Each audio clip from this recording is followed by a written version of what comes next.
Tu sais, il y a une faculté qui t'a certainement fait défaut dans le passé et peut-être même aujourd'hui, qui a été la cause d'une rupture sentimentale ou peut-être même actuellement d'un problème sentimental que tu as dans une relation ou même au niveau professionnel d'une rupture que tu as eue avec un ancien employeur ou quoi parce que tu n'as pas su justement maîtriser cette faculté.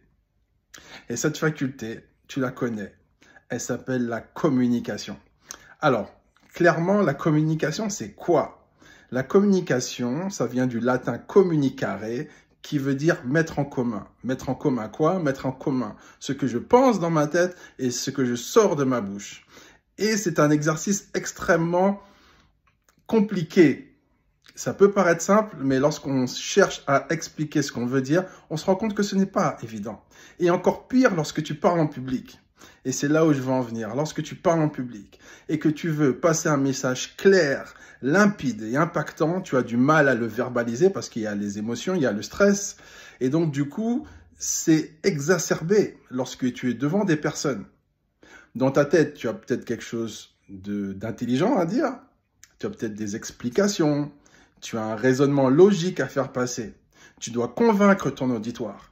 Mais ce qui est dans ta tête, ce n'est pas ce qui sort dans ta bouche. Et ça, c'est frustrant. C'est-à-dire qu'on pense des trucs, on a envie d'expliquer à une personne ce qu'on pense, mais on est incapable de trouver la façon de le dire clairement.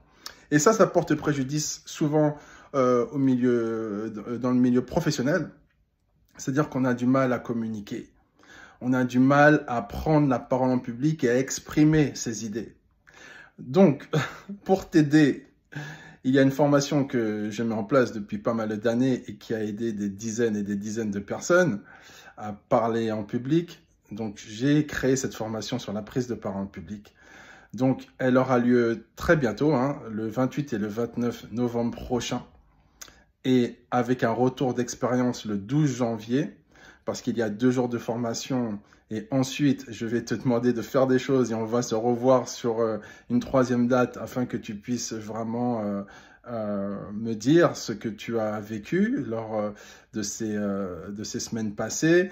Ça s'appelle un retour d'expérience afin que je puisse aussi voir tes progrès et voir les axes d'amélioration. Voilà, bon, en tout cas, si tu te sens concerné, si tu as besoin de savoir parler en public, soit dans une réunion, soit devant une assemblée, soit devant un jury, soit devant une équipe commerciale, si tu es manager, n'hésite pas à t'inscrire à cette formation. Je te partagerai toute mon expérience en tant que conférencier et on va passer un super bon moment. Donc, c'est une formation en présentiel en Guadeloupe. On se dit à très vite. À bientôt. Ciao.